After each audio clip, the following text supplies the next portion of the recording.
I wasn't that happy with Chad's drum kit. It didn't record that well. I didn't like the sound all that much.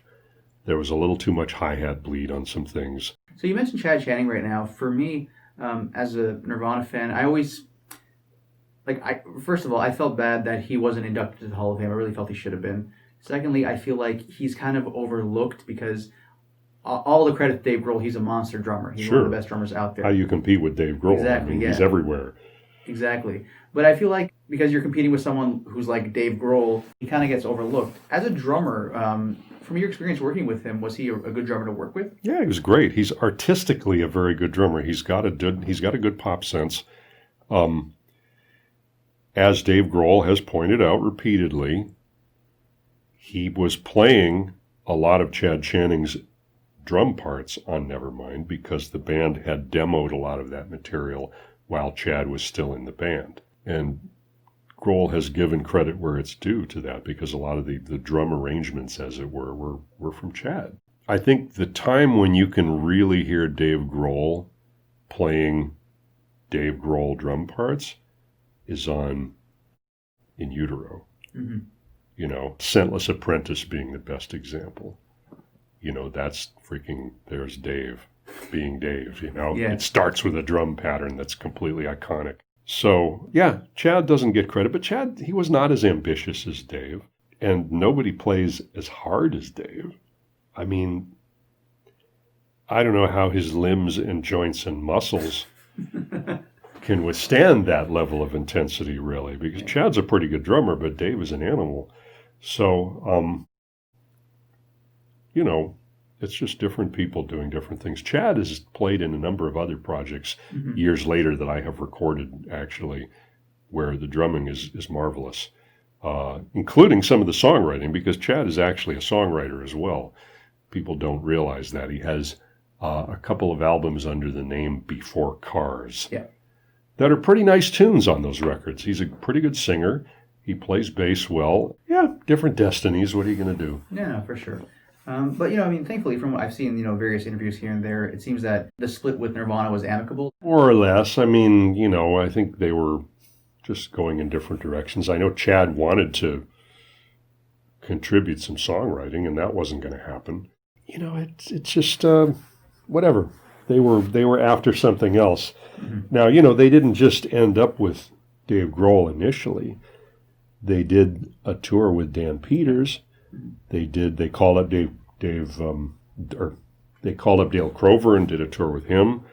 So there was a transitional period in there while they were still trying to decide who was going to be in the band. Mm-hmm. So, and, you know, they had to sort of check out these other people. And, you know, it's like, okay, Dan, well, he's great, but he's not quite what we're looking for. Okay, Dale, he's great, but he's in the Melvins, you know. And I wish I'd seen that tour where they played. I think it was in 1990 where they did a tour with Dale. It would have been interesting to see Dale. I think it would have been the latter end of the summer of that year. Probably before they went in the studio with Dave Grohl. Mm-hmm. Well, I don't know if the latter ended. When did they record Nevermind? They recorded Nevermind in the end of May, early June, 91. Okay, so yeah, it would have been toward the end of 1990 then, probably. Much later, when the Deluxe Bleach came out many years later, I reminded Sub Pop that they had a complete live show with Chad Channing on drums recorded at the Pine Street Theater in Portland, and I believe it was from early 1990. And we pulled out the tapes, and I made a mix of that entire show, which is essentially on the double vinyl version of the Bleach reissue. That's the second disc. So sometime in 1990, Chad was still playing with them. And then after that, we'd have to talk about the session that I did with Dan Peters on drums, which was just Sliver, one song. And then I think they did a few shows with Dan Peters. The Motorsports Garage here in Seattle gets mentioned. I was not at the show. And then they did some kind of tour with Dale Crover. Again, I don't know the exact dates. Mm-hmm. I didn't see those shows. And then he joined the band and they recorded Nevermind. This is an open-ended question. Of all the songs you've recorded with Nirvana, was there any one in particular that you were most satisfied with how it came out, the recording? Floyd the Barber, probably. Really? Yeah. And if I may ask why? The drum sound. I wasn't that happy with Chad's drum kit. Dale, on the other hand, had a very, very good drum kit, and he knew how to tune it and play it. I mean, he was an exemplary drummer. Now, Chad is a pretty damn good drummer himself, but Dale is one of the top drummers in the world, in my estimation. And I mean, he's up there. He's a monument. And even in 1988, Dale was an amazing drummer with a very good sounding kit, and he knew how to tune it. So the thing is, if you're recording on 8 tracks, you only have a few channels to use for the drums. So you can't rely on technical trickery to make the drums sound good. You have to get the sound at the source. It has to be a good sounding kit played in a well-balanced manner. And that is what I had with the songs with Dale, is, just 5 or 6 microphones submixed onto 3 or 4 channels. Sounded great because he was a good drummer and he had a very, very good sounding drum kit.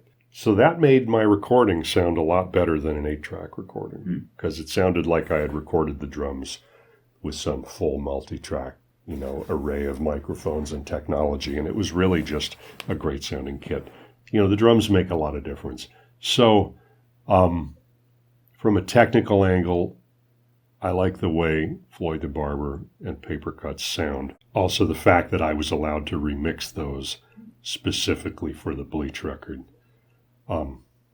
rather than using the original rough mixes we had made on January 23rd, which is what went on the Incesticide record, was those original mixes that took about 10 minutes each. Floyd the Barber was originally part of those sessions, as was Paper Cuts, but those 2 songs are not on Incesticide. They were on Bleach from the get-go, but I was allowed to mix them more deliberately because it was part of the Bleach sessions. Like, at the time we were doing Bleach, I think they actually did a version of Floyd the Barber with Chad and decided not to use it because we all, even Chad, we agreed, like, no, we can't beat the version with Dale Crover on it. Let's just use that one. And Paper Cuts, I don't know if they ever even played that with Chad. They didn't try and record that. They just said, no, we'll just use the Dale version of that one too. So I had a chance, and I'm pretty sure that Kurt added a backing vocal to Paper Cuts during the Bleach sessions. There's a harmony on it, yeah. And so then I, mixed it again from there. So those were, as we were doing Bleach, the plan was to borrow those 2 songs. Now, Beeswax got added later. It didn't get remixed. It's just the straight up mix from January 23rd, as far as I remember. It might be a different mix than the one that's on Incesticide. You'd have to compare them side by side in order to tell. And since they were mastered at different times by different people, who knows? Plus one is probably from a backup safety copy and one probably isn't. Who knows about that either? I don't know. Thanks for watching, guys. If you like what you see, make sure to subscribe for more. All the videos on this channel are original. I'm the one conducting all the interviews and editing all the videos together. So if you guys like what you see and you want to support, the best way to do so is honestly just to subscribe. Lots more to come.